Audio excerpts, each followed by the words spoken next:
there, guys, and welcome back to the Travis and Damian podcast, episode 108. We're available on anchor.fm/Travis Damian podcast, along with Spotify, Apple Podcasts, Google Podcasts, and many more. Today, we're going to be talking about Kirby's Return to Dreamland Deluxe, Creed 3, Dragon Ball Z Budokai Tenkaichi, Suicide Squad Kill the Justice League, TMNT Mutant Mayhem, Mandalorian Season 3, HBO's The Last of Us, and more.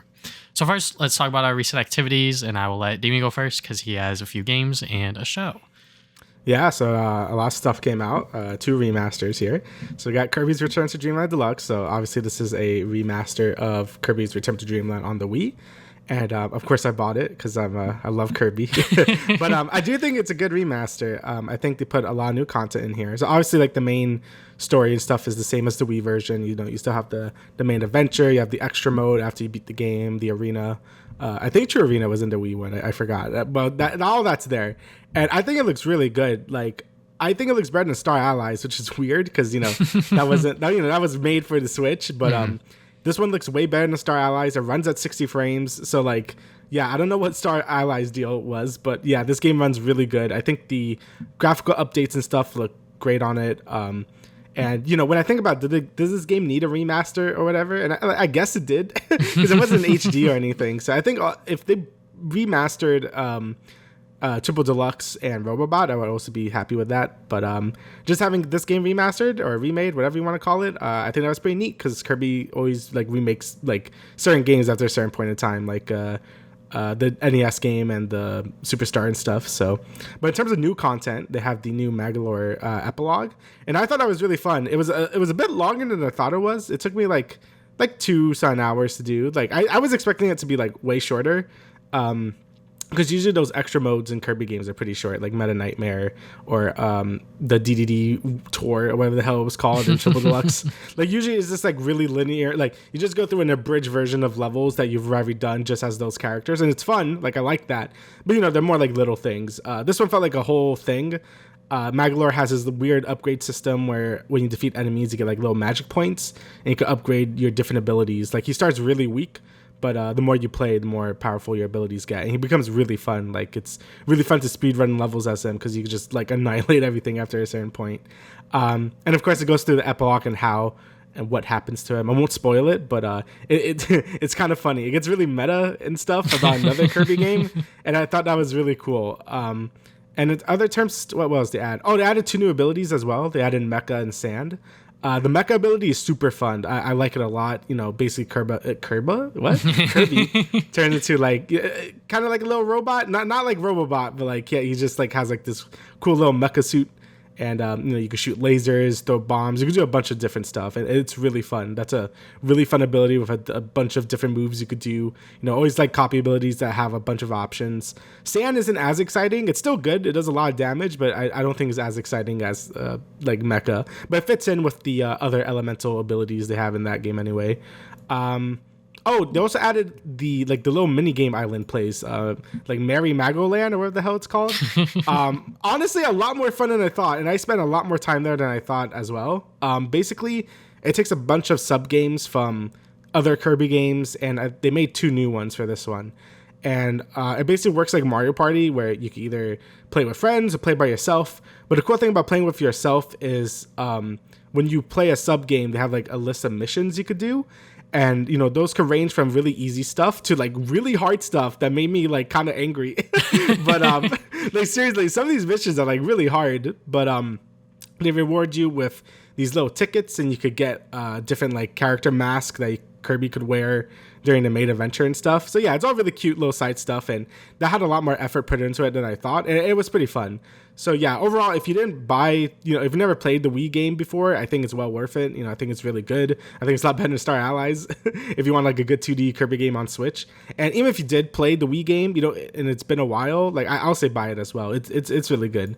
Obviously, I'm biased because I like this game a lot. So. But it's a good remaster. I really like it. Yeah, it's definitely one of the better Kirby games, especially since I feel like Return to Dreamland sort of paved the way for a lot of the other Kirby games that came out after it. Mm-hmm. Yeah, this game basically made the DNA for the next like 3 2D Kirby games after it. So if you want to see like where that started, then I guess play this game because yeah, like Turbo Deluxe and Robobot and some of Star Allies basically just copy this format. So yeah, pretty interesting. Next remaster here is the Metroid Prime remaster. So I never played Metroid Prime before all the way. Obviously, I have as a kid. Like I played through the first like 30 minutes or something. Then I got lost and then just stopped. So my brother loves Metroid, and he's always been telling me to play Metroid Prime. So this was the perfect opportunity to do so, and I really loved it a lot. Like last year, a year before, I can't remember. I played through all the 2D Metroids, and I really liked them a lot. I think my taste has evolved over time, where as a kid I hated Metroidvanias, but now I kind of like them. This is not like my favorite genre ever, but I do get the dopamine of getting like the upgrades and going back and getting more stuff. It's just fun. And Metroid Prime does that perfectly in like a 3D setting. I don't think there's still a lot of 3D Metroidvanias really, like a lot of indie. There's a lot of Metroidvanias nowadays, but most of them are still on like in the 2D plane, which is easier to design for. Making a Metroidvania in 3D is still such a hard concept to do, and Retro really nailed it their first try. And I'm surprised just playing it, like how good everything is. It's like one of those games where there's like really not a lot to criticize about. Like I guess the only thing I could really criticize is like there's like this one lava cave I go through a lot, and there's no like hub area to the ice place, I guess, but that's not really a complaint or anything. I don't know, there's nothing really wrong with the game at all. Like when people say the game is a masterpiece, I definitely get what they're saying. It's definitely probably my favorite Metroid game now, because I love Dread. That was probably my favorite Metroid game before this. But Dread I think has a little more issues, but this game is basically just like just really good. There's really nothing wrong with it. And in terms of the remaster stuff, the game looks great. Like I think like they've definitely rehauled like a lot of the textures and everything. Like I've seen the Digital Foundry video on this game, and yeah, like none of the textures are the same. They basically like redid all the textures, and it looks really good. The lighting is really good. Like the all the accessibility stuff they have. Like obviously you can play with dual stick now, because in the old game it was only like one stick. Like Samus had to lock on into everything. You still have to in this game. But it just feels a lot better with the modern like dual stick controls like every other shooter uses. And and then you can play with the pointer controls or with gyro. There's a lot of different control options. And yeah, I think the game is just like fantastic. Like I think again, I'm just surprised how good Retro was able to nail it their first time with a 3D Metroidvania and just a 3D Metroid in general. Like it was so weird. Like yeah, just make it first person. Why not? It's like yeah, that's just a cool decision to do. But yeah, I loved every minute of it. It's not too long either. It took me like 10 hours to do the whole thing. So, if you never played Metroid Prime before, I think this is a great way to do it. Hopefully to remaster the other two. If not, I'll wait for Metroid Prime 4 whenever that comes out.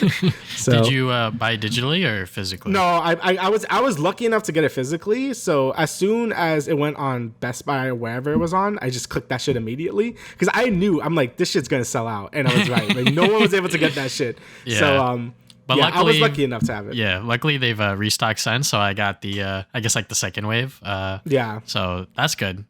Nice that Nintendo is recognizing that hey, like people want this, so you should probably reprint it so people aren't paying like double the price for it, because there were definitely eBay listings for like $90, and I was like that's fucking ridiculous. So yeah, people were scalping and stuff, probably because the game just shadow dropped and they probably didn't have a lot of stock for it. And Nintendo's so bad with like artificial scarcity and stuff. Yeah. I feel like they don't make enough of anything. And they probably thought that it wasn't gonna sell well because it's like it's fucking Metroid, and then it's like Metroid never sells. Yeah, they're like oh wait, people actually like this. So yeah, so it's been selling really well. So hopefully this is a clear sign to Nintendo that we're ready for Metroid Prime 4. If they want to do other remasters of 2 and 3, then I'll take those too. But yeah, really great game. I loved it a lot.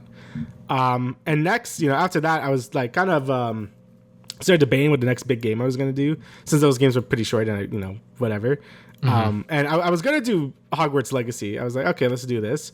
But I've been hearing a lot of great things about Octopath 2. And I really like Octopath 1, but I was going to like kind of wait on this one because I'm like, do I really need to play Octopath 2? And then the word of mouth of it has been really good. Like everyone's saying it's so much better than the first one, like writing wise and just like everything about it, even though it looks very similar to the first game and not like a lot has changed on a surface level, like everything like that matters has changed for the better. And I played like 10 hours of it so far, and yeah, I could definitely see where everyone's coming from. I think the writing is a lot better in this one. Like it still has some issues, like just the nature of the game is very segmented because it's like the 8 different people, so like I feel like the first few hours is going to be really rough because you're going through one intro to another intro to another intro. If you play it like that, I like to play those games like this, or the last Octopath like that, because I like to have everyone in my party already. But it could be very repetitive, just going through everyone's first chapter because you all play out basically the same way.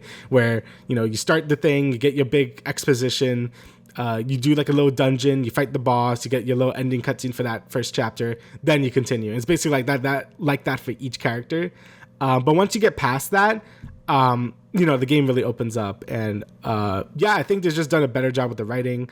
The combat, there's some tiny changes, but I think the combat was already really good in the first game. Now you have like sort of like little limit breaks you could do where you can press triangle once the bar is filled up, and each character has their own different like special move they could do. I think that adds some nice flair to the combat as well. To change how gain secondary jobs work, like you have to like find them out in the open and do like little side quests for them now instead of just getting them like in the first game. Like as long as you had the other Octopath guy, you're able to get their job, but in this one is different. The game seems to just be more open as well. Like the map is huge in this game compared to the first game, so it makes like the exploration and stuff a lot more exciting as well. Right now I'm just seeing like, it seems to be a pretty like sizable improvement from the first game. Obviously, I need to play more of it. I want to see more of the stories and stuff. I know they fixed the issue where people felt like none of the characters really interacted with each other either. Apparently there's things called like cross paths or whatever, where two characters will have like a mini story or something. So that sounds pretty cool. I think the characters just talked more to each other in general as well. Mm-hmm. So I'm really excited to see what changes they really did the deeper I go into the game. But so far I am enjoying it. I really like the first Octopath. Obviously the art style is amazing. So I'm looking forward to really getting deeper into this game because I've been hearing nothing but good things. All right, so next is the Book of Boba Fett. So obviously Mandalorian season 3, we're gonna talk about it. Came out, and I'm like, okay, I need to binge this show because I've been putting it off for like a year already, and it is a mess. It is a mess of a show. I don't think I hate it as much as I thought I would, but that's still not really that big of a compliment. So I actually kind of like the Sand Raider stuff. I don't know if that's probably a hot take. That is a hot take. Yeah, I actually kind of like that, and I thought that was way more interesting than like the pre-Mandalorian stuff. Obviously, episode 5 onward is the best stuff because Mando's there. Mm-hmm. But I don't know. I kind of like the Sand People stuff. Like, because I feel like when he flash forwards and when he's back in present time, I feel like Boba Fett kind of just sucks. Like, he's really weak. He's just kind of a dumbass. Like, I feel like his second in command lady basically does all the heavy lifting. Like, she's way stronger than him. She's way smarter than him, and he just comes off as really incompetent and dumb. Yeah. At least with the Sand People, I was like kind of enjoying that dumb little story.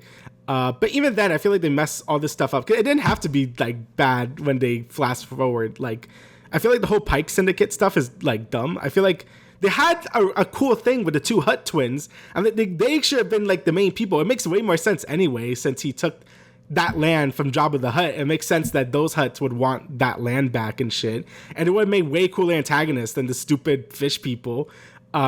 But no, they kind of just like fuck off after like an episode. I'm like, oh, okay.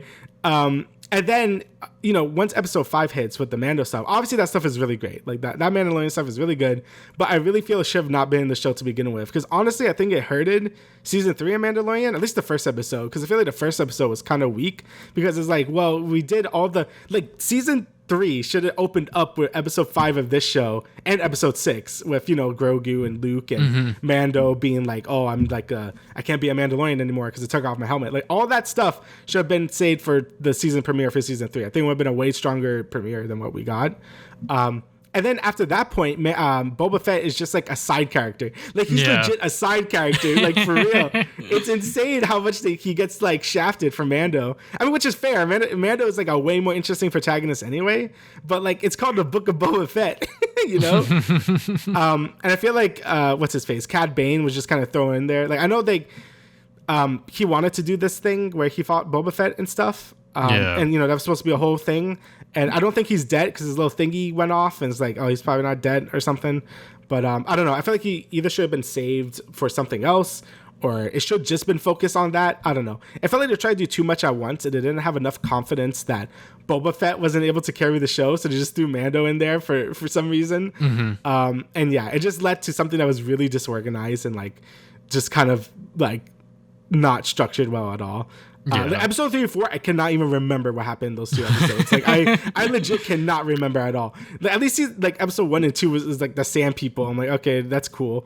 And then episode 3 and 4, I legit can't remember anything. And then 5, 6, and 7 were pretty cool. But yeah, it was a mess. And if you really want to watch this just for Mandalorian season 3, honestly, yeah, you could just skip to like episode 5, 6, and 7. That's all you need, because it doesn't. Episode 5 literally has nothing to do with the rest of the show. Like, it's insane how disconnected that episode is. It's actually crazy. Even episode 6, for the most part, it's pretty like standalone. Like, there might be some confusion with some of the things they're saying, like with Boba Fett, but who cares? Like, in episode 7, it's just a big action set piece that you can just enjoy anyway. So, yeah, overall, just kind of a mess of a show that had like no reason to really exist at all, besides being Mandalorian 2.5. So yeah, that's kind of how I feel about it. It definitely seems like you said, they had like no real confidence within this like Boba Fett solo show, and then they were like, all right, let's plug in Mando here, and obviously like it was hype, but that entire episode 5 had no Boba Fett, and it's like, that's kind of weird. And like you said with season 3, which we'll talk more about later, that just speaks to how I guess like the show is right now, because obviously there's only 2 episodes right now, but how it like opens and like how there's no real like explanation as to like how he got Grogu back or anything like that. It's like, I don't know, I feel like that there should have been a little more to say other than just like, you should have watched Book of Boba Fett, because it does feel very much like MCU-y, but I don't think that belongs in Star Wars necessarily. But at the same time, when it comes to like the Star Wars movies, they don't necessarily, exactly recap everything within the previous movies or anything like that. But I feel like for the Mandalorian stuff, like solo Mandalorian, it's like there should have been something to be like, what happened with Luke? Why is Grogu here?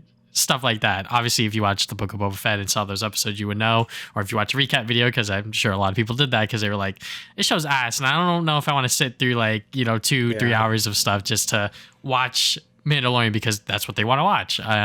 But yeah, we'll talk more about Mandalorian later. But I have more things to say about Mandalorian and specifically because just from this show, I feel like they reunited way too quickly. I know that's a common complaint. Yeah. But I really feel like they should not reunite as quickly as they did. But I'll save that for the episode 1 because it's more relevant for that discussion. But overall, kind of just a mess. If you really want to watch this, just watch episode 5, 6, and 7. Like, I legit feel there's no reason to watch the last the first 4 episodes at all, really. So yeah, and I don't know. I think that kind of says something about Boba Fett as a character, where he really just looks cool, and that's about it. I mean, I don't think he's really that interesting of a character to begin with, and Mando is basically like what Boba Fett wishes he was. So yeah, he kind of just looks cool, and that's about it. So, and he doesn't even wear his helmet most of the time. So yeah. All right. So the one thing I've been doing, other than playing all of the online games and stuff like that, I watched Creed. Watched Creed 3. I was originally supposed to watch the Demon Slayer movie, but change plans. My girlfriend, she was going to watch the Demon Slayer movie with me, but I was like, we watched all of the Creed movies together. We might as well watch Creed 3 on opening weekend.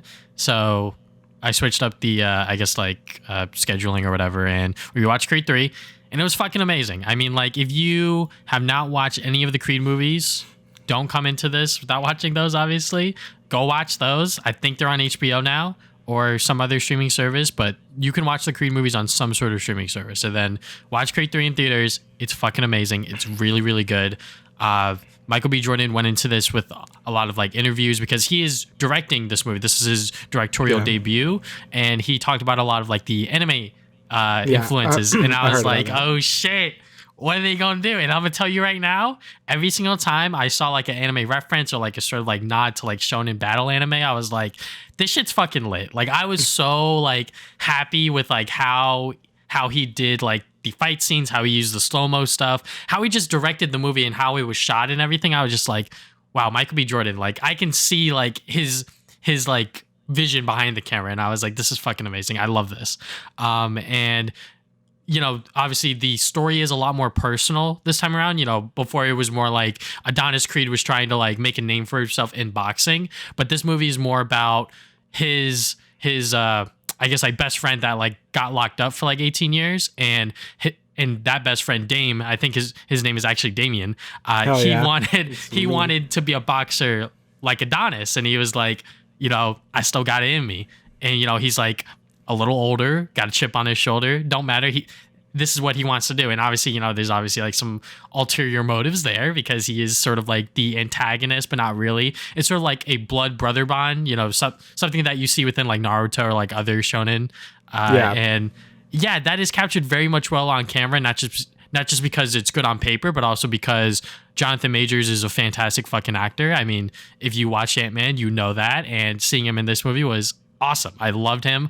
Also, Michael B. Jordan was great as well. And seeing them interact with each other on screen and seeing that story play out was phenomenal. Like, this is by far my favorite movie this year and maybe even last year. Like, it's been a while since I've watched a movie in theaters and been like, wow, that was like fucking amazing. Even like, like the MCU stuff, like Black Panther was good, Spider-Man was good, and like I walked out of those movie theater experiences, very much pleased with myself from like a superhero perspective, but from like an actual, I guess like movie perspective, like Creed 3 is like up there for me. And like, it's doing well at the box office. I think it's like the highest grossing like sports movie of all time or some shit like that. Sports anime. Yeah.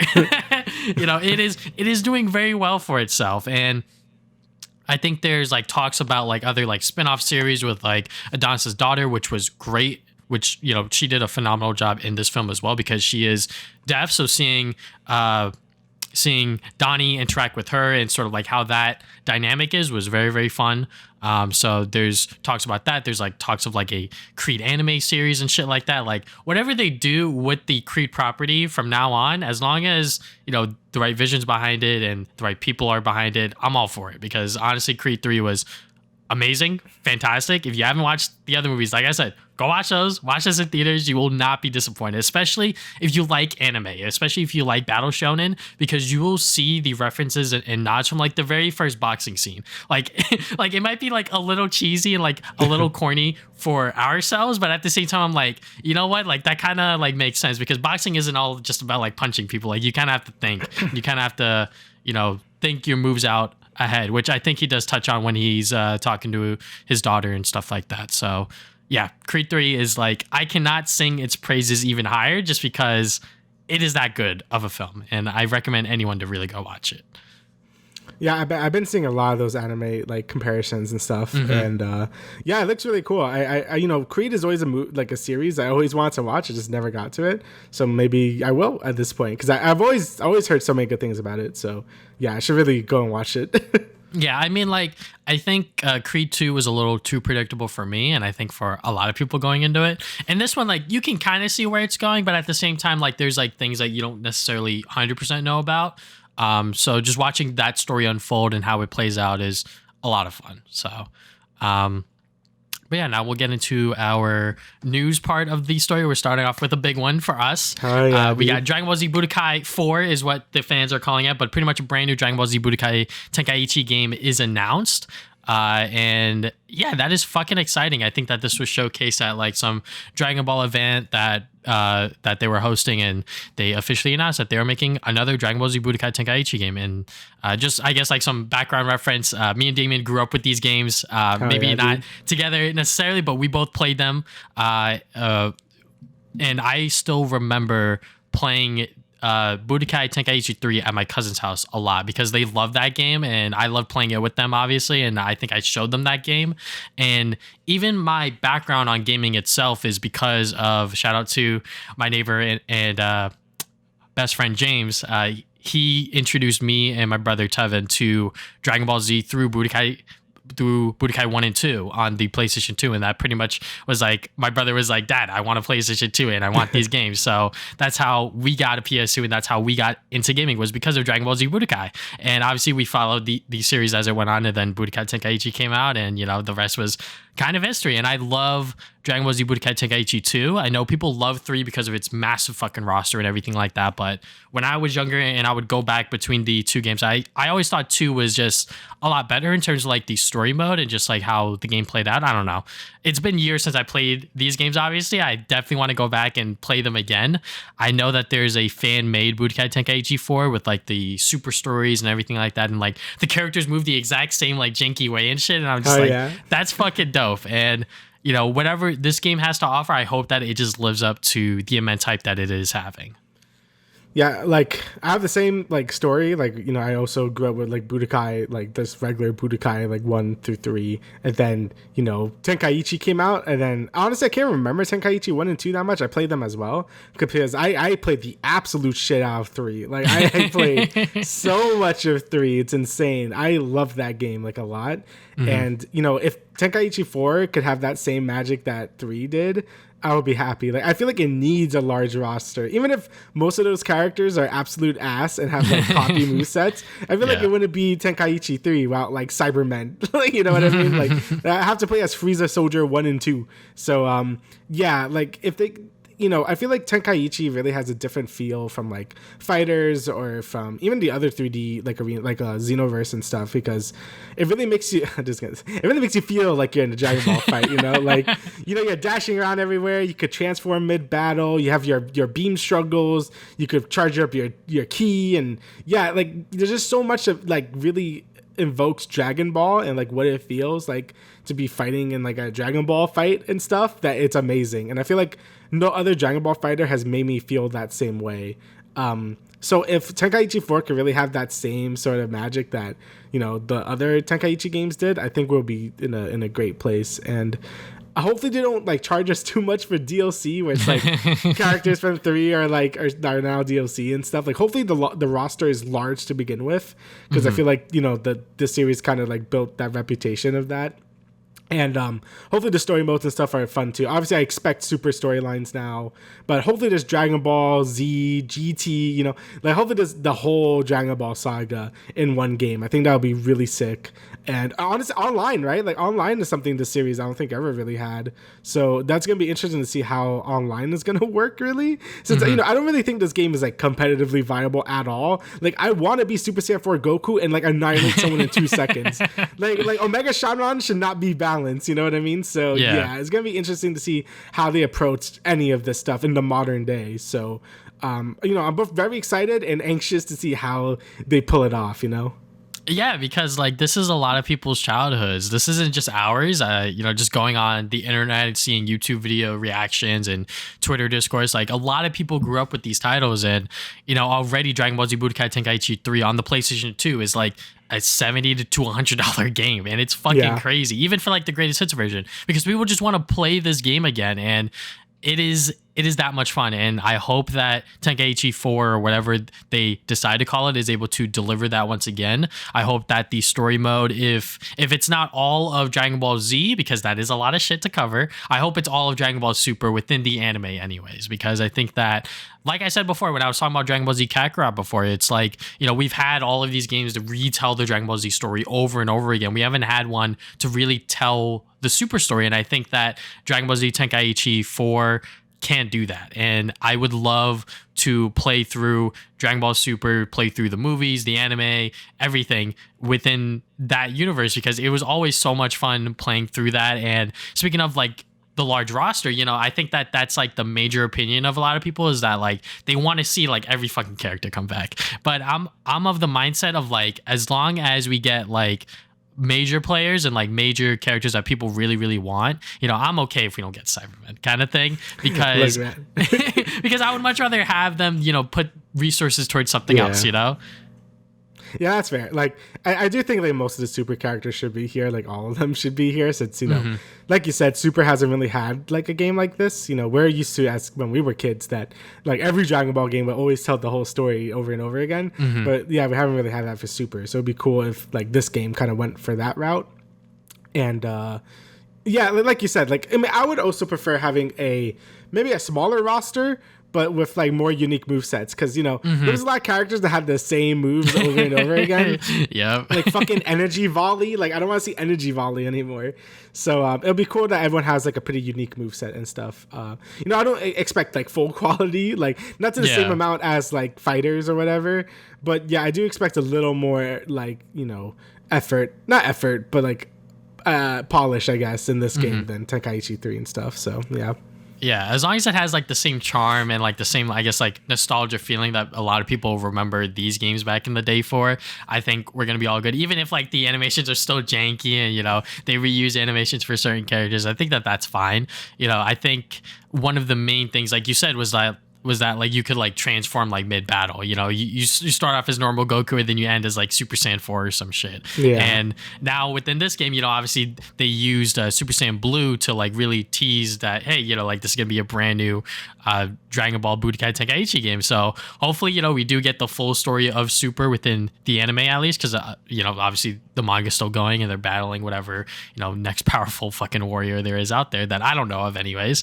But yeah, I just hope that this game is able to deliver, especially on the online aspect, because I think that is something that a lot of people are looking forward to. And I think that can be a big, like, I guess, like streaming and like sort of like YouTube component to it, where like people are like battling people online and like seeing like what, like the best characters are, if you will. So yeah, this is going to be a lot of fun. Hopefully it doesn't disappoint. It's definitely my favorite like anime arena fighter type thing, because I feel like, I know Ninja Storm has a lot of fans, obviously. But I feel like Tenkaichi, like always, like knew what it was doing. So hopefully it could deliver on that, because I feel like a lot of like recent anime arena fighters have been just whatever. So yeah, we'll see how to do it. All right, so next we have Starfield. It's been delayed to September 6th. So it was originally supposed to come out like last year or something. Yeah, it was supposed to come out last year on November 11th, but that didn't happen. So now it's coming out this year at September 6th. So I think that's good. I'm glad they took their time, because, Bethesda games always are like, really buggy at launch. They're really rough. There's a lot of glitches, as we're all aware of. And, I think, I bought Fallout 4 at launch and I was pretty disappointed in it, just because it did have a lot of issues, and, I don't think the writing was very good compared to like something like New Vegas. So hopefully Starfield was able to really iron out a lot of like the technical issues and stuff. Obviously the writing and stuff, that stuff is just baked into the game. So we're just going to have to see how it is when it comes out.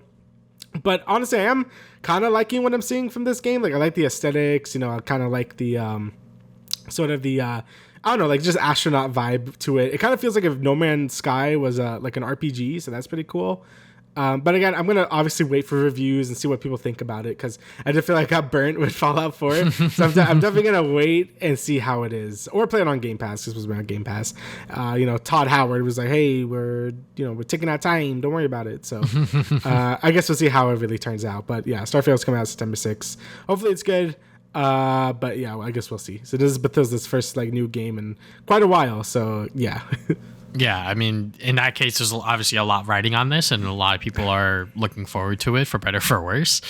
So I hope that they are able to deliver on another successful project of theirs, because obviously, people love Skyrim. People love a lot of their games, and I think that Starfield is obviously like their biggest one. They're going to space and shit. That could be cool. So hopefully that this game is able to deliver on that, and hopefully when the early reviews or whatever the case is happens, that it does meet expectations, if not surpass them. Because I think that is what everyone really wants from just games in general, is for them to be successful. I don't think anyone is, or I guess the haters are, but in general, most people want games to succeed, and I think that now that they have Xbox's funding, they can afford to, be like, hey, we're going to delay it again. It might cost us some sales, but the name of the game will be saved. And I think that is a lot more important at the end of the day. Mm-hmm. Yeah, I agree. Like, delaying a game can only help so much, but I feel like, I think it's good that developers kind of look at it and be like, all right, this shit ain't right. So like, then we delay it. Obviously there's fundamental changes, which we'll talk about for another game, that probably like it might be too late to save it fully. But I feel like a lot of technical issues, which again are Bethesda's game's main issues, that stuff could be fixed for the most part in like a year, because patches usually take that amount of time anyway. So hopefully like the game comes out not too buggy, but it's still gonna have that Bethesda like jank to it. But I guess we'll see when the game comes out. Yeah. You talked about the Game Pass earlier. Microsoft confirms Game Pass cannibalizes sales. Once again, they are trying to, maneuver their way through, I believe, the UK sort of courts or whatever. So this is a claim from Xbox head Phil Spencer made in 2018 that Game Pass boosts sales rather than undermines them. But I believe now they are saying that, quote, Microsoft also submitted that its internal analysis shows a redacted percentage decline in base sales between 12 months following their addition to Game Pass, end quote. So, yeah, I mean, I think that was sort of expected for everyone. Obviously, Phil Spencer is being like, no. You know what? The sales are going to be fine. I think that his claim was that sales were actually going to go up or whatever, which I think is a little ass backwards way of thinking of things. But what can you expect? People are going to pay like $10 a month for all of these fucking games in new releases. So people are going to, maybe even get like that free month for like that one game that they want to play and then just end it.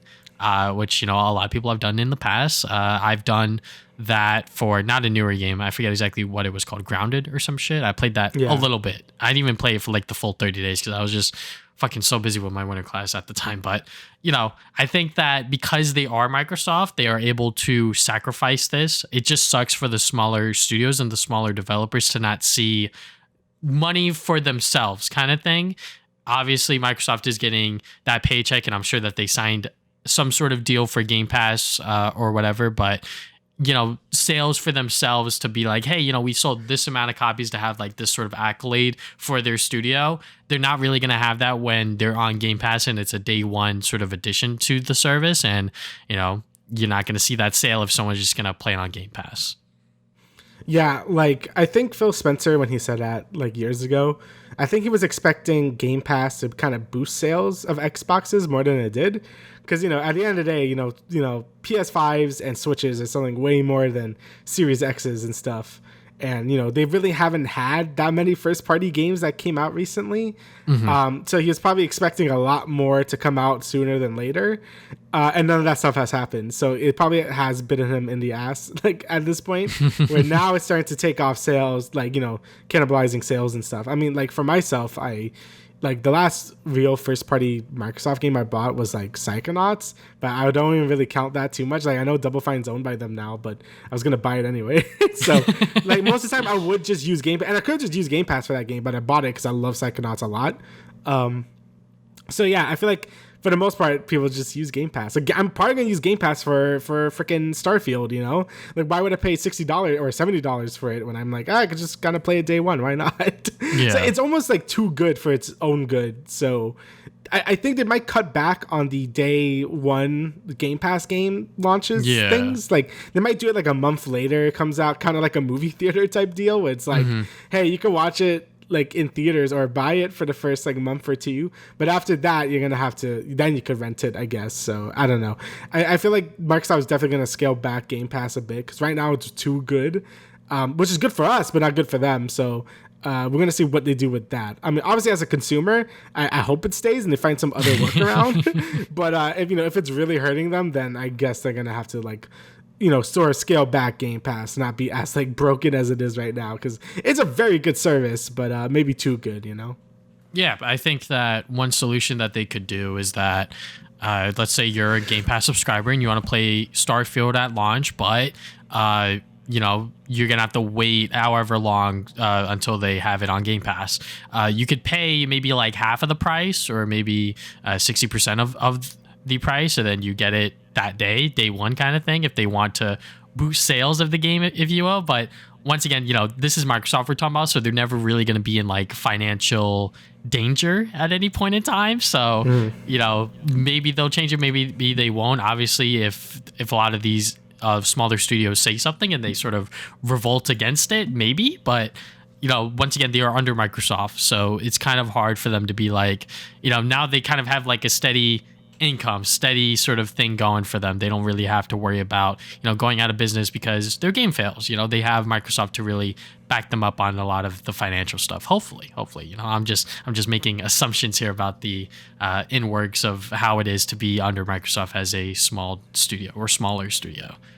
Yeah, for the most part, I don't really hear much about it. Like, all I know is that Microsoft's very hands off for a lot of studios. Like, they kind of just let them do their own thing while giving them a bunch of money. So that's good for them, I guess. But at a certain point, it can't really last forever. As we're seeing, like Microsoft thinks, hey, we could just be generous, but I guess that doesn't really work out, which sucks because capitalism or whatever. So you know how it is. Like, you kind of have to be really greedy for this stuff to work. I mean, Sony's got that in hand. So they were the first ones to start charging $70 for games, and now everything's like $70 now. So yeah, Microsoft's gonna have to be a little more aggressive, I guess, if they want to stay on the top, they haven't been on the top for a while. But if they want to climb up to the top, then they're gonna have to make some changes. Obviously, again, as a consumer, I don't want that, but I'm just talking like them, right?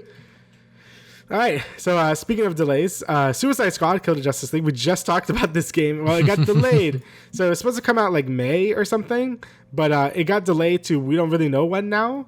They're saying it's to add polish. So this is Jason Schreier is the one that broke out the story. So as we talk about his stories, just know that he's very reputable. Like most of his stuff is usually always true. So this is probably happening. But anyway, yeah. So it got delayed. Obviously, they're saying it's for polish, but it's definitely because of the ginormous backlash they have gotten from the game. When we were talking about the game, when they showcased it, a lot of the live service complaints were coming out. Why doesn't Harley Quinn use a hammer? Why is everyone just using the same guns? Why is the item levels? All the things that people were complaining about, battle passes, whatnot.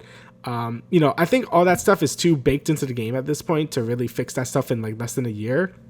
So I feel like what Rocksteady really has to do at this point is just kind of just release it, because I feel like it's too late. Like, I feel like you can't really reverse the live service elements of the game that much to be like, hey, you can just ignore the live service stuff and just play the game now.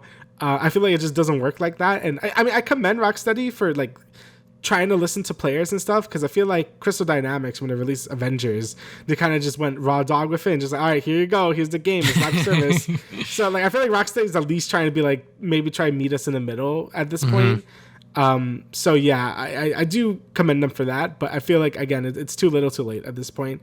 I feel like the live service elements are too much in the DNA of this game, and you just can't change that in like under like a year. You know what I mean? Like they might make it so it's like there's no battle pass or something, but I don't know, man. I feel like it's too far gone at this point. Yeah, I mean, they're saying that it's for polish, but it seems a little more than that.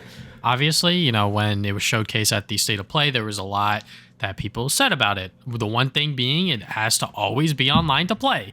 Yep. That's crazy, especially for if you aren't playing with other people. Obviously, it's understandable if you're playing online, but I think if you are playing by yourself, you have to be connected to the internet. That is a little few steps backwards, especially in the times that we are in now in gaming, where people were outrageous at the idea that no use games kind of thing was a topic before the PS4 and the Xbox One came out. So now that there's a game out there that is going to require you to be online at all times, even if you're going to play single player, is a little weird. So I wonder if they're going to tackle that. But also, just like how everyone plays and interacts, it does seem like everyone plays the same.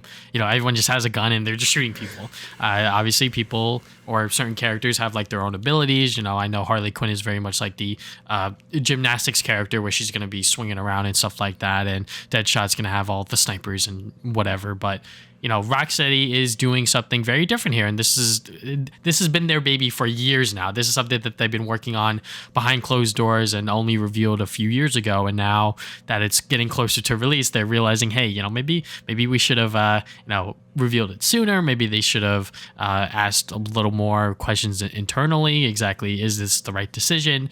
Maybe after Avengers came out, should we change direction? Should we change course? Is it too late? At this point, it's like, just come out with it as like a live service game and see how it works. I think that live service games, especially I guess like for like the superhero genre, where it's like a third person action game, don't necessarily work, especially because Avengers did not work at all. No. So, obviously it works within other areas like a shooter, for example. I think that works. But I think that within this genre in particular, I think maybe it's a little too soon. I just think like live service is a really hard thing to do, like really reliably. like I think Fortnite at this point is probably like the prime example of how to do it right. Obviously, like I haven't I'm sure there was missteps along the way and stuff, but for the most part, like Epic has a pretty consistent release schedule. Most of the releases are pretty substantial. That they add a bunch of new stuff every week. There's like new shit. Like even besides weekly quests, like I feel like that's the bare minimum at that point. Like weekly, daily quests or whatever. There's like storylines in there. There's different events happening all at once. There's different skins you could collect and stuff. Like there's just a lot happening all the time in that game. And then when you look at something like Overwatch, you got your weeklies, your dailies, and maybe they have a cool event, but that's about it. And yeah, I think it's just the speed of which you add interesting content that will keep people coming back, and just the game being fun. So like, I feel like Avengers was just like, I don't know. I feel like, why do I want to level up Captain America and stuff? Like, shouldn't he be stronger, Ravi? Like, I feel like there's like some disconnects and stuff there. And obviously all the loot is like, you have to buy it in a cosmetic shop and stuff. And yeah, I don't know. I feel like live service games are really hard to do, and not everyone has all the time in the world to play all these fucking games, Like, yeah. People probably already have a live service game they already like a lot. Like people could probably fit like 2 in their lives, and that's about it. Like it's like too much to keep up with like 3 other live service games all at once. So I feel like companies are starting to get that message. Like I think after Suicide Squad, like I think we're gonna see a shift in like maybe not as aggressive FOMO inducing stuff anymore, just because they're learning that all these games are shutting down, like because not everyone can focus their attention on them. Like people really like Knockout City, but like again, no one has the time to play all this shit because big boys like Fortnite are just gonna like shit on it, because they can add content more regularly. So yeah, I think Suicide Squad really should have not gone in this direction to begin with either. But yeah, we'll see what Rocksteady really does. Again, I think it's a little too late at this point, but maybe they could make a more seamless single player experience if you just want to play single player. But I guess we'll see how bad the actual live service elements are in this game. So yeah. Yeah, it does seem a little iffy as to, the game success now, because it's very much like, the more we see of it, the more it's like, oh God, is this going to be good? And I'm still going to play day one just because I feel like this would make a very good video and a very good review. Yeah, but I think, I'll play it with you. But yes, yeah. So, and obviously the multiplayer aspect is 100% a reason for multiple people to buy this game. Gotham Knights was a buggy fucking mess, but a lot of people still bought it, including myself, just because of its multiplayer aspect. And, it looks fun, and it is fun. It's not the most polished, Arkham game out there, and it's definitely not anywhere close to any of the previous games, but hey, I can play with a friend, and I can play all of these other, Batman characters, and that's pretty cool. Is it a good game? That's for you to decide, really, and yeah. So hopefully that when it does come out, whether they change the stuff or they don't, hopefully it is able to deliver whatever expectations general people have, because obviously now they're kind of all over the place. Yeah, it's been a mess. No one was really kind to this game, so we'll see what Rocksteady could pull out here. All right, so next bit of news, we got Jon Bernthal returns as the Punisher in Daredevil Born Again. So obviously, no. Yep, that fucking meme. Obviously, there are a lot of characters returning, not just Charlie Cox and Vincent D'Onofrio, but Jon Bernthal will be returning. But unfortunately, Karen Page and Foggy Nelson, those 2 actors, Deborah Ann Wool and Eldon Henson, I hope I said their names right. It is not clear whether or not they will be returning for the Marvel series, and that has a lot of people disappointed, and I don't fucking blame them, just because they really were the heart of the show. They really are part of Daredevil, like as a character. I think that those 2 characters really brought out certain things out of Matt Murdock that really he couldn't even show to himself. Like obviously, like they're his friends and they're his coworkers, but at the same time, like they were people that helped him along the way to build the Matt Murdock that he is today. And I think that even if this is like a soft reboot, you can't really have a Daredevil show without those 2 characters. And I think if they recast them, God bless to those actors. I hope that they don't have social media, because they're probably going to get a lot of hate. Unfortunately, not because of them, but because of whatever decisions that they're making. Because if you're going to bring back Charlie Cox and Jon Bernthal, you might as well bring those 2 back as well. And there's also talks of Jessica Jones coming back as well. So, it just seems weird that they're not bringing those two characters back. But obviously, I guess like shadowing that fact with John Bernthal returning, which is exciting. I fucking love his rendition of the character, but I think that Karen and Foggy are very, very important to the Daredevil series. Yeah, that's fair. I mean, yeah, it's kind of weird that. I mean, I don't know if they wanted to come back or they didn't ask them. Did they just not ask them? Because that's kind of rude. Yeah, I feel like, if you're not gonna do that, like, why bring everyone else back but not like these people? Like, I don't know. Some shows always do that. Like when shows come back or movies do a sequel, like just don't ask certain people. I'm like, why? Like just ask them. Like they played the character. Why not? So yeah, that's kind of unfortunate. Cool that he's Punisher again. I only know him in the memes and Walking Dead. So, yeah.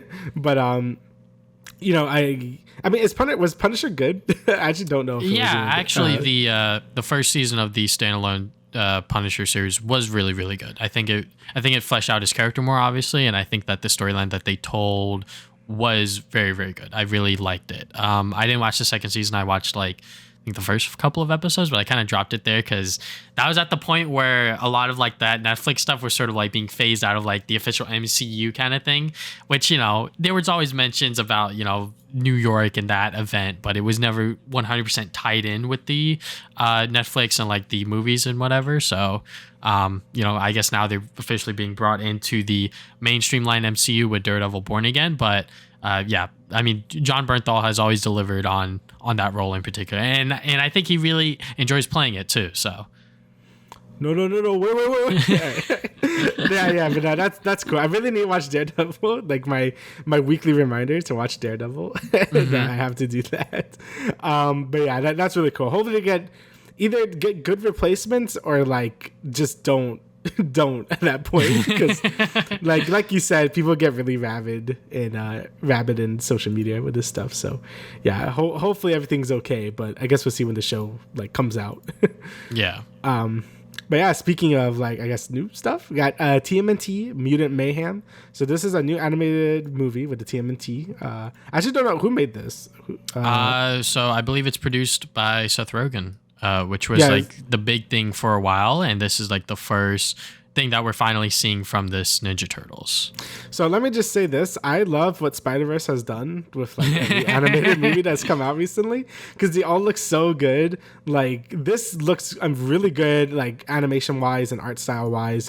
So many like others, like I guess like animated movies have just been looking so good. Like Puss in Boots, I started to watch that because everyone says it's really good, but it looks great as well. I just love how stylized these movies are now. And yeah, I think, if you can say whatever else about this movie, I think it looks really good, like just the art style and stuff. In terms of like the actual like, characters and stuff, I actually like how the turtles are like actual teenagers like in this one, because like they seem like on the younger side, like maybe like 14, 15 instead of like I guess, well, they were probably like 15 also in the other ones, but they didn't feel like it. They were more like, young adult feeling. This one, they feel like really like kids in this one. I think that's a pretty cool interpretation of these characters, because we don't really see that a lot now that I'm thinking about it. Like just a more younger turtles and stuff, and like Donnie's voice is really like everyone says he sounds really young, so I don't know, for me I think that's a cool different way to approach these characters. Yeah, and the writer for Gravity Falls is directing this. So. Whoa, shit, really? I did not know that. Yeah, Jeff Rowe. Oh shit! I didn't know that. He also did the Mitchells versus the Machines and I heard people really Disenchantment. like that. Yeah. So yeah, obviously this project has a lot of hype behind it, not just because of how it looks and what Spider-Verse has done to, I guess, CG animation, because the movie does look fucking phenomenal, and I love the new design for the Ninja Turtles. I love that they're actual teenagers. I think that has become a much more common trope recently with these characters, and I love it. And I think that what this movie can do for the Turtles is just breathe new life into them, because obviously I think the recent one, Rise of the TMNT, was good, and it had a lot of like anime influences. I saw those clips on Twitter, like everyone else. Those battle scenes are insane. Yeah, my lord. Actual like insane animation for no fucking reason. But I think that this movie can also have that same insane animation, but at the same time, give these characters another version of themselves. There's obviously been so many iterations of the Turtles over the years, and I think that this one is going to be very interesting. There's the voice cast is fucking insane. Like it is it is weirdly like stacked. Like you have Jackie Chan as fucking Splinter. Like that's pretty shit, dope. I didn't know that. What the fuck? I think all 4 of the turtles are played by like teenager voice actors, which is pretty cool. I know people are complaining about Donnie's voice actor being a little too high pitched, and I'm just like, you know, it's a different iteration of the character. I don't really mind it. Paul Rudd is Mondo Gecko. What the fuck? John Cena's Rocksteady. Whoa, So and Seth Rogen is Bebop. So yeah, we got a pretty insane cast, and I wonder how they're gonna fit everyone into this movie cohesively, because it feels like that there is a little too much going on. But obviously, this is gonna be probably another origin story, and then mixing in these characters in there is going to be a lot of fun, because you know they always go back to the 80s iteration of the Turtles, which is fair because that's kind of like the most common, I guess, like version of the Turtles people really think of. That's the one you see on merchandise, and that's pretty much how the Turtles got popular. And with this trailer, I really enjoyed it. I cannot wait to see how this movie actually pans out. It's probably not going to do well in the box office numbers, unfortunately, just because most animation movies don't. But I hope that this one brings a lot of not just animation fans, but also, you know, Turtle fans to the theaters. And hopefully it's a banger movie, because I think that this one had a lot of hype going into it, just because Seth Rogen was attached to it as like a really big figure, and he's producing the film. So hopefully he knows what he's doing. Yeah, hopefully so. It seems like he cares about the IP a bit. So you know, I would expect him to. So yeah, hopefully it does well. You know, I'm always surprised that TMNT has survived this long for such a stupid concept that it is, because it's cool to see so many different iterations of the characters, you know, just like Spider-Man and stuff. Like it's cool to see like how many ways you could reinvent these characters and stuff. So yeah, definitely looking forward to it. Obviously, like I love the animation style, and hopefully everything else lands on it. And I didn't know about that stacked fucking voice talent. That's kind of insane. So yeah, I guess we'll see how it goes. Yeah, it should be a lot of fun, and it's coming out August 4th, so that should be a fun summer movie. Oh yeah. Moving on from there, we got Batman Cape Crusader moves to Amazon with 2-season order. So obviously this was one of the animated projects I was sort of like in limbo. It was supposed to come to HBO Max, but WB seems to be shoveling a lot of that stuff because of their view on animation. You know, it's for kids, whatever. So obviously Amazon, being the big bucks that they have, and obviously they have a lot of other superhero properties on their streaming service already. Fuck it, you know. Come to Amazon. So Batman Cape Crusader, this is, I believe, a spiritual successor to the 90s show. So obviously just on that line alone, you have a lot of people interested, because the 90s Batman animated series, I haven't watched it yet. I've only seen clips, and I know of its reputation, and it is very, very good. So obviously there's a lot of pressure on the talent behind this show, and I hope that it does deliver on that promise. And whenever it drops, whenever the first trailer drops, we're going to be watching it. And yeah, maybe I'll watch the Batman animated series before then, because, you know, that is sort of like a big influence as to why Batman is such a big popular character that he is today. Yeah, I probably should watch that fully at some point as well. Obviously it was like, you know, before our time, you know, we were watching like Teen Titans and stuff and whatever, like the 2000 stuff. You know, it still makes me, you know, I know Teen Titans Go, whatever, but like I still miss like Teen Titans. But anyway, like yeah, you know, if this got that same sort of magic that the 90s show did for a lot of people, I think that would be great. I've heard nothing but good things about the 90s show and stuff. You know, I watched a little bit of like Batman Beyond and stuff as well. And I mean, I liked that as a kid. So hopefully this could, you know, again, have that same sort of flair that people are looking for, because I know animated DC stuff is usually like pretty banging anyway. So like, you know, DC doesn't really miss with that type of stuff. Unlike Marvel, which is like whatever with the animated stuff. So yeah, hopefully this could hit the mark. Again, I really should watch those. It's not on like HBO Max or something. I don't know. It's on something. Yeah, actually, it probably is. Yeah. I know the Blu-ray set always goes on sale frequently. Okay. But yeah, one thing that I'm curious about is obviously, unfortunately, with Kevin Conroy passing, who's going to voice Batman? Yeah. You know, like that's going to be like a pretty obviously tall order to do. But I hope that, whoever takes on that mantle, is able to deliver with their own voice of Batman, because, obviously they're probably going to try to replicate Conroy just a little bit, and who's going to voice the Joker as well, because Mark Hamill has stated within the past that, if Kevin isn't there, I ain't playing, like he's not going to play ball, which is fair. But, hopefully that whatever we see of this show, like I said, is able to deliver on the expectations of the fans. Yeah, like, hopefully whoever's the next voice for Batman, hopefully they try and make it their own style just a little bit, like maybe not copy him as much, but I guess we'll see. Again, Batman has also gone through many iterations, so hopefully that whoever the new voice actor is could play him, in his own style, but also like sort of familiar. So same thing, whoever is going to be the next Joker. So yeah, it's gonna be interesting to see how that stuff like pans out, because it was very unfortunate when all that stuff happened. Yeah. Okay, so now we're going to talk about some TV shows. So first, we're going to talk about The Mandalorian Season 3. Then afterwards, we'll talk about The Last of Us on HBO. So we're going to do full spoilers for both of these shows. So Mandalorian Season 3, it's going. It's going. That's all I'll say. It is definitely more, with adventures of Mando and Grogu.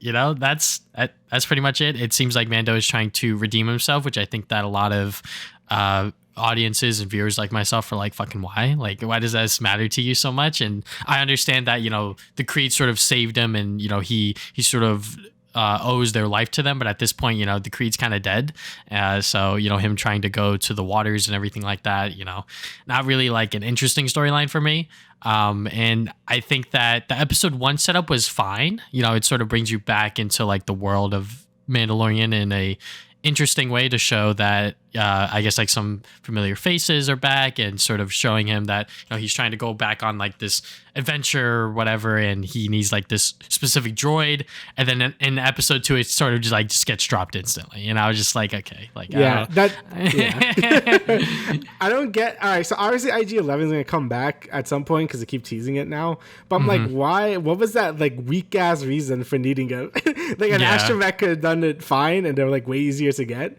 And yeah, like you said, it just kind of dropped that plot point like immediately, and that was like a large part of the first episode. So I'm like, what was the point of that? Like I said before, in Book of Boba Fett, I really feel that episode 5 and 6 should have been the premiere of this show, or of this season rather.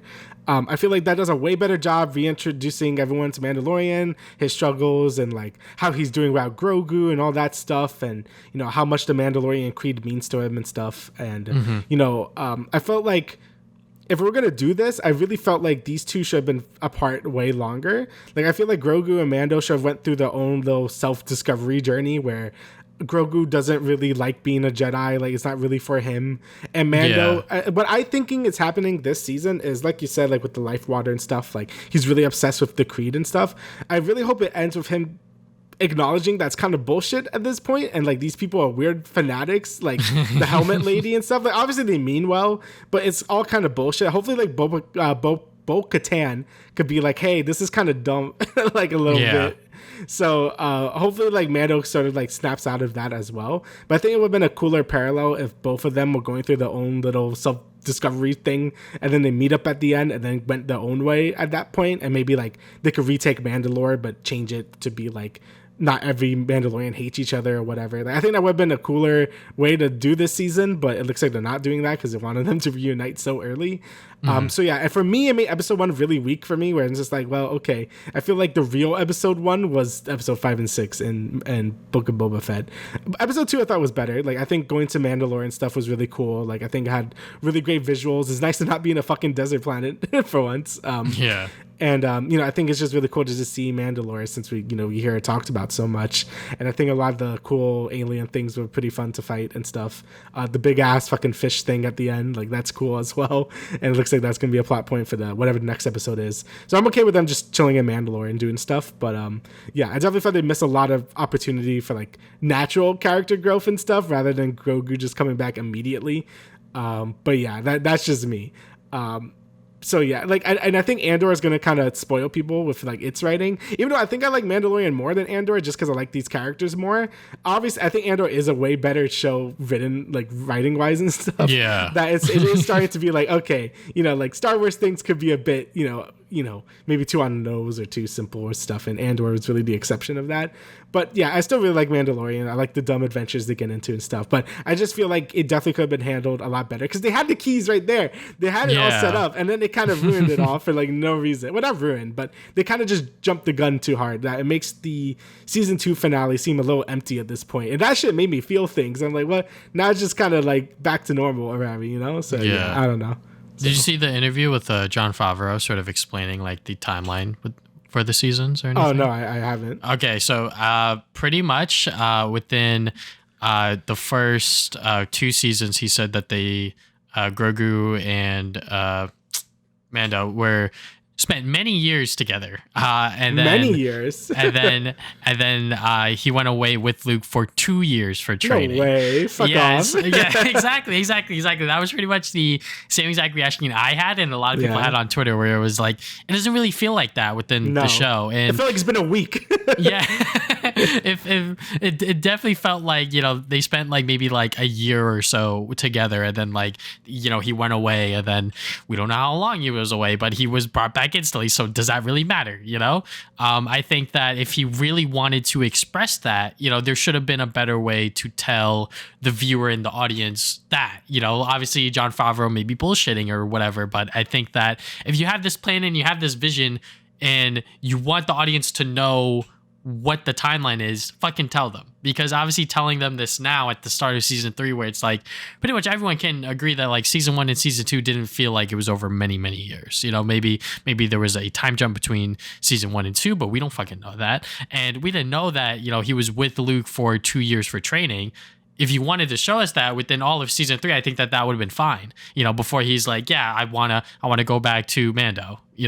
Because him going back to him so quickly definitely felt like rushed. It doesn't feel, a satisfying, I guess, like conclusion. It was very cute when, they were back together and shit like that. And, seeing them, interact with each other within these first 2 episodes is fun. But at the same time, it's like, you're really sacrificing like the deeper storytelling that you can really have with these characters, which I think is why people love Mandalorian season 1 so much, is because of how rich that storytelling was and how well paced and how well those characters were portrayed. Mm-hmm.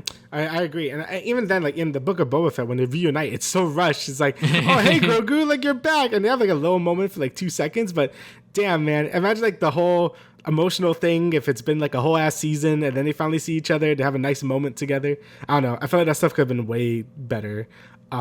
So yeah, I definitely feel like they just jumped the gun way too early. They sort of let things just happen naturally and stuff. Let Mando be by himself a bit. Let Grogu figure himself out a bit. I know he's like a baby, but like still, like I feel like these things should just happen more naturally, and it kind of just felt like they wanted to do that because they were too afraid that no one would watch the show now because Grogu isn't there, or like, well, what's this? Like, it's too different now. And I feel like they really should have had more faith in like people to like just keep their attention spans, Yeah, I mean, like, I'm thinking right now is that, like, maybe the Ahsoka show could explain some of that, but even then, I don't want the Ahsoka show to explain some of that. I want the Ahsoka show to be about Ahsoka, Yeah. No, don't I feel like they try to MCUify it too much, where I'm just like, it doesn't have to be like that. Yeah. Like, they could be standalone things. Like, Mandalorian should focus on Mando and stuff, and the Ahsoka show should focus on Ahsoka. Like, you know what I mean? So... Yeah, but that's just my theory. I'm just throwing out right there. But yeah, hopefully the season does get better. I do like Bo-Katan as a character because obviously she's from the Clone Wars, and I fucking love the Clone Wars. So seeing her, I guess, like sort of like helping out Mando is maybe a little strange, especially since because their like ideologies are very, very different. So maybe she'll open his eyes to, this Creed bullshit is actual bullshit. But yeah, people were complaining about like how like she didn't really fight over for him for the Darksaber, but I don't think she really wants to. maybe. Yeah. I don't know. It does seem like her character is changing in ways that people maybe are not expecting. And personally, I'm not exactly too deep or too rich into the Star Wars mythos and, too into these characters to really really pay attention that much, other than, go on Twitter and see exactly what people are saying, what people are, complaining about. Because obviously they're a lot more smarter and a lot more educated on these characters than I am. So yeah, all I can say is that I hope that this series improves, because obviously right now it does seem a little bit on the weaker side, especially because now that they're bringing in, with season 2 ending with the whole Luke Skywalker shit, which was fucking cool fan service. At the same time, it was definitely a lot better when Mandalorian was just like its own little piece of the pie of like the Star Wars mythos. Yeah, we'll see what I feel like it's mostly weak just because like they put all the good stuff in Book of Boba Fett, like I keep saying. Why did they do that? Yeah, I still love these characters and stuff. Like I love Mandalorian a lot. The Darksaber is cool as shit, and he looks awesome with it. Yeah, I hope they kind of figure out what they're doing here. I will say, I thought the whole season was about to just be him going to the life waters. So I'm happy that this just ended immediately. So it looks like now I don't really know where the season's going to go, because I thought that was going to be the whole season was him redeeming himself and stuff. But it looks like it's going to be deeper than that, which is good. So I am hoping my theory about him sort of like snapping out of the creed, like maybe like it's all kind of like a little too like righteous and stuff, like maybe he could sort of find his own way and make the people of Mandalore come together and stuff. So yeah, hopefully that leads into him. I do feel that's a little too grandiose for his character, though, to be like the king of Mandalore or whatever. I know he has the Darksaber and stuff, so that he's like entitled to that. But I don't know. That's like the only real way I'm seeing the season going here. So I guess we'll see how it goes. I still love the show a lot. I just like the characters. But yeah, I just felt like they blew that load way too early with a lot of this stuff. So yeah. Yeah, hopefully it gets better. Moving on from there, we're going to talk about HBO's The Last of Us. Once again, spoilers for episodes 7 and 8, and also the game, because obviously we both played the game, so we're going to spoil some certain parts about the game. So if you're TV show only, I know that I straight up said a certain character died last episode, and I was like, what if they didn't play the game? I hope I didn't ruin it for them. Yeah, so, this is like the manga corner, right? Like, yeah. You gotta know everything. So spoilers for pretty much everything on The Last of Us. But yeah, I mean, for one thing, double Pedro Pascal for a little bit with Mandalorian him and his child, Last of Us. Yeah. Him and his child both saving him, yeah. Yeah. But yeah, I mean, episode 7 was finally the Left Behind episode. I think that this is something that a lot of people were expecting, but we didn't know when it was going to happen. Obviously, there have been hints and nods to Riley, who is a major character within Ellie's backstory and her time within the academy. So I'm glad we got to see a lot of that stuff, because within the Left Behind DLC, I think it was a lot of just like them sneaking around and them just like going on adventures. Games, yeah. I haven't played Left Behind in a very, very long time, so I can't remember exactly how it played out. But they got most of it down. Like, yeah. I feel like a lot of the emotional talks and stuff were like in the game as well. So this episode was basically perfectly adapted from the DLC. Like everything here was like, yeah, that happened to DLC. So yeah. Yeah, I think that them expanding more on the, I guess, like military stuff and seeing that, hey, Ellie was a bad kid and she always needed Riley to like help her out, to really show that like that bond as to why they were friends, but also, they just have that connection. So seeing Storm Reed play her, awesome, fantastic. I love her and pretty much everything that she's been in so far that I've watched. Within Euphoria, she doesn't really do much, but within Missing or whatever movie it was, I think it was called Missing. Let me just double check. Yeah, the movie about her trying to find her mom, pretty much, and she did a fantastic job in that, and obviously she does a fantastic job as a Riley. So their friendship, their bond, it was all great. It was all fantastic. I love that they just pretty much spent like most of the day just playing Mortal Kombat 2, which was great. It's good to see that it was an actual game, because in the game they just kind of imagined fighting, because the thing didn't work. So yeah, that was cool. And obviously, they cut out a lot of the other dumb mini games. Like there was a mini game where you had like throw rocks at a car and see who could throw the most like rocks through windows. They cut out the water gun fight, and what else they cut out? I think that was it. I think those were the two ones they cut out. Everything else was pretty faithful. They got the Halloween store thing, the escalator thing, the carnival, like the merry-go-round thing. So they got all the big points there, and of course all the emotional talks and stuff with like her leaving for the Fireflies, and Ellie's like, don't do that, and all that stuff. So yeah, all that stuff was basically like 1-to-1. So. Yeah, I mean, man, the ending of the episode where they're both bid and they're sort of just like, well, our time has come. We're just gonna wait it out, and I'm just like, oh fuck. I do like this show kind of leaves it like same thing with the game where it just kind of like ends it there.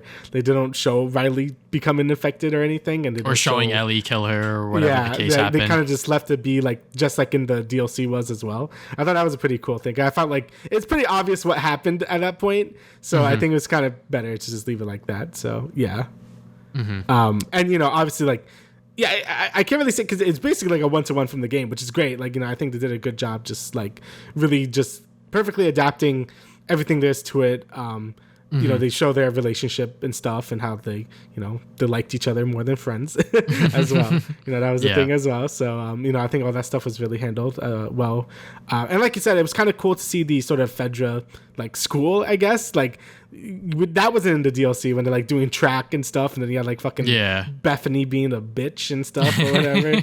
And her getting like talking to by the commanding officer guy. So I think that was pretty cool to see as well. Sort of like more of the insides of the Fedra like academy and stuff, and showing like why Fedra's kind of bad or whatever. Yeah. So yeah, and actually how much of Fedra actually like corrupted Ellie's mindset at the start. Yeah, she wasn't as like indoctrinated into their thinking in the DLC. She was just kind of whatever. And this one, she was really like, oh yeah, Fedra's the good guys and stuff. Even though like I know Fireflies aren't really that great either. But, I Riley like her talking to her being like, nah, they're kind of bad, and sort of changed Ellie's mind. I think that was pretty cool because again, that wasn't really in the game at all. Like Ellie didn't really think anything of really anyone. So I think it's cool to see her like it makes sense because she was a kid and she was just growing up around Fedra people. So of course she's gonna think they're like the good guys. So yeah.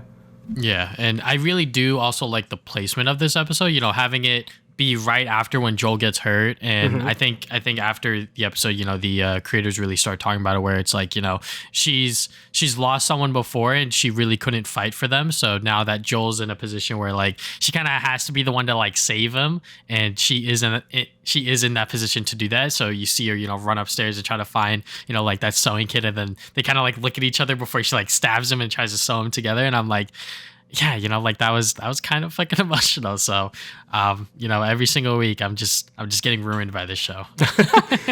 Yeah, it was great placement. Yeah, I think like if you're going to add it anywhere, I think this was the best place to add it since it was just them, alone. Like Joel's like, leave me to die, and she's like, no. So yeah, I think this was a great moment to like insert this into the show. I do wonder how people think about this episode in particular, like because I know it's like some people don't like flashback episodes and stuff, but I guess we'll see. But I don't know what the general consensus of this episode was, but I think in general most people liked it. Obviously, those people that did not like the Bill and Frank episode also said the same shit about this one. Oh, it's another flashback filler episode. Whatever. Like, hey, whatever. You obviously don't understand what The Last of Us show is really about. I mean, just like character development. I mean, and mostly with like the Bill and Frank episode made me cry, and it was great. But this one is like legit. Like this is like backstory of a main character. Like what we're talking about here. Like you're seeing the reason why.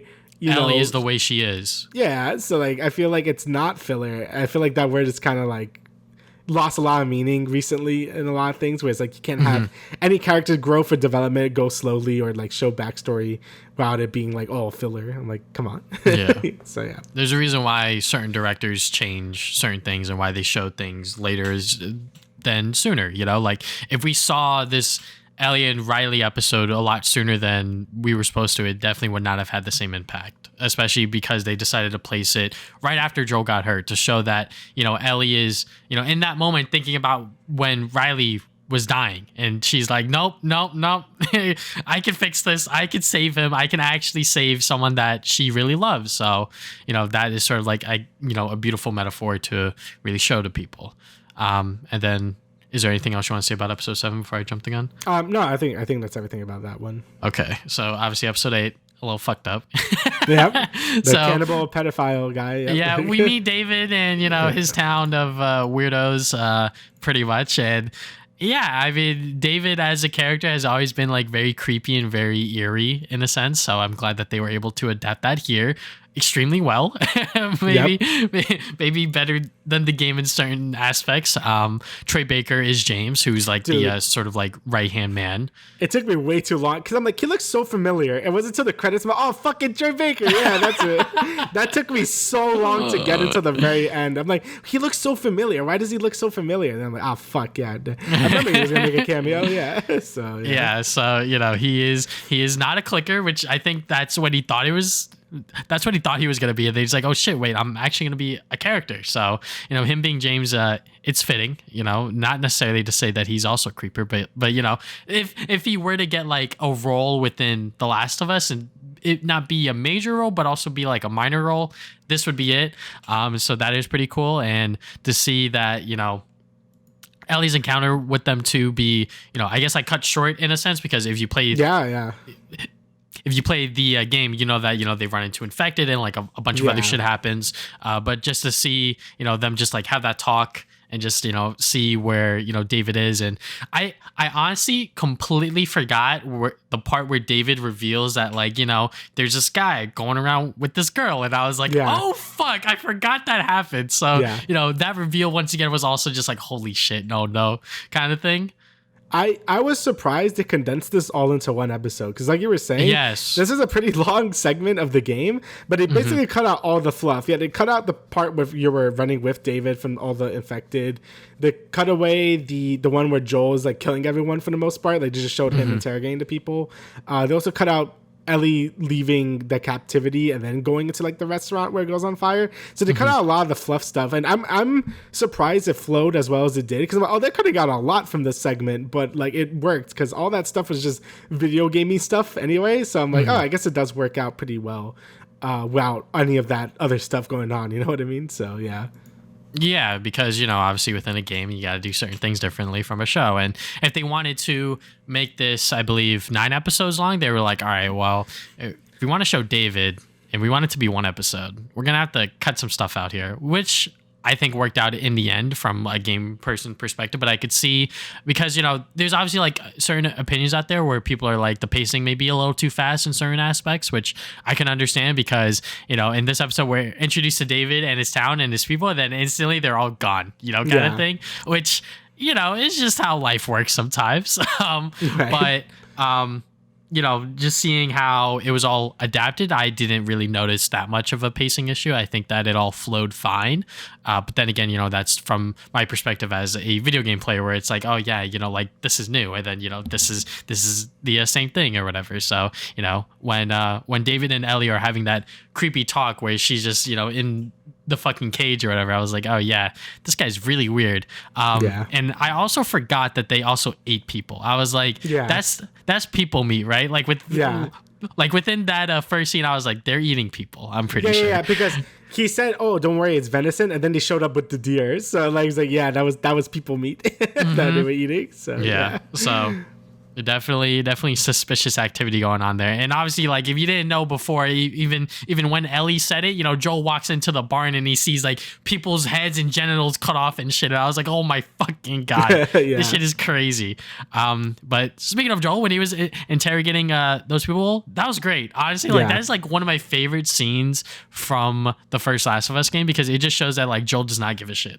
Like he is a bad guy within certain aspects, and in that moment he did not care. He was like, tell me where the fucking town is right now. And obviously Pedro Pascal twisting the knife once again, I was like, yep, that's great. Yeah, I really love that scene. Even like in the game as well.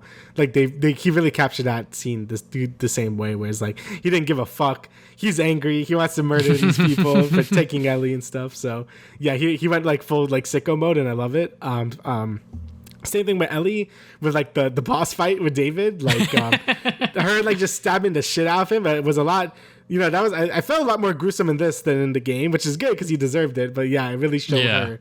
Like she did a great job just expressing like yeah, fuck this guy, Jesus Christ, kill this man. Like, I would stab him a few more times. Jesus.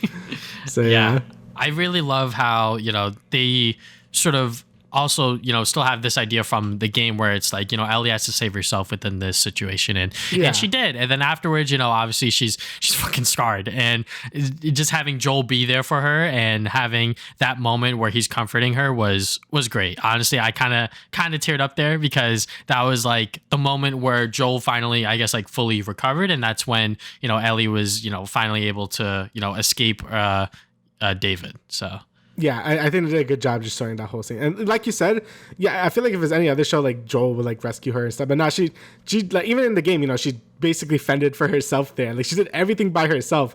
Like Joel was just there to like just get her at the end. So I do like to show that Ellie could definitely fend for herself, and she's very resourceful and stuff. And she could kill like people she wanted to as well. So yeah, I think they did a good job really showing that in this show as well. Yeah. But yeah, I mean, the finale's gonna fuck me over. I swear to God, it is gonna be insane. And I know that Bella Ramsey was talking about like the controversial ending, which obviously if you haven't played the game, you won't know what's gonna happen. Yeah. So I wonder how general audiences are going to react to what happens at the end, because obviously when I played the game, I was like, holy shit, am I the good guy? Kind of thing. And I think that a lot of people are going to question, the morality of these characters, even though, they are the protagonists. It's like, should Joel have done that? Kind of thing. So yeah, I feel like in this, because I feel like in the game there's a lot of audio files and like other things you could read that show the Fireflies are really incompetent when it comes to like a lot of things, like how they always keep losing the Raiders, how all their experiments go wrong and stuff. So it kind of makes you question if they could even find a cure, and if Ellie's sacrifice in the end would even be worth it, like, so that it makes more sense for Joel to like just kill everyone, because who cares. But in this show it's kind of going more for like just the general emotion of their relationship. Like, yeah, like, would you let your daughter just like die to save everyone else? It's a hard decision to make, obviously. So like I feel like it's going to be more for that angle. So it's going to feel a lot more gray than in the game did, because I feel like in the game there was a little more reasons to feel better about it. Obviously it's still like bad, like killing like a whole like hospital full of like people.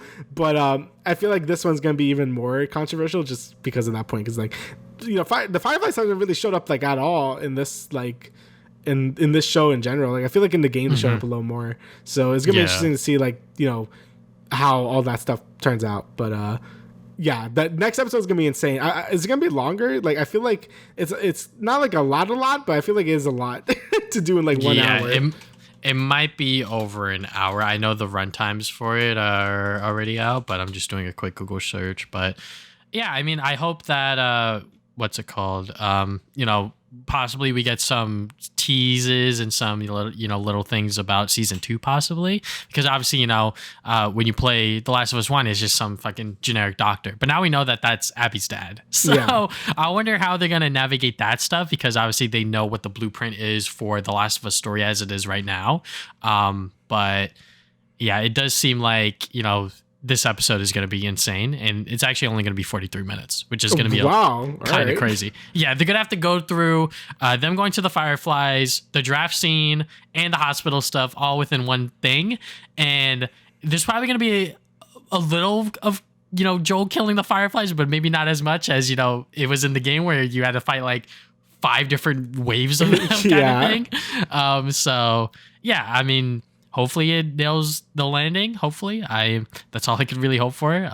But yeah, I just love the show right now, and I hope that the final episode, even though it is only 43 minutes, that we do get the huge payoff that is this entire show's creation.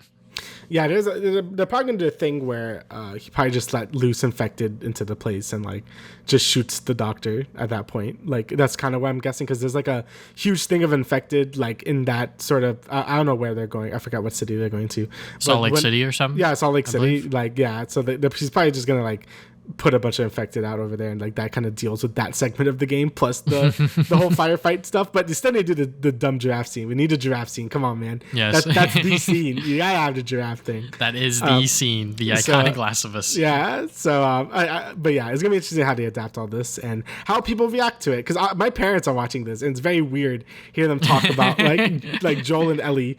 Like I'm like, God, this is so weird. And they're like, this was a video game. I'm like, yes, this was a video game. So yeah, it's like, yes, I played this. Yeah, I have played this. I know what's happening. So yeah, it's pretty interesting, and they're really liking it so far. So yeah.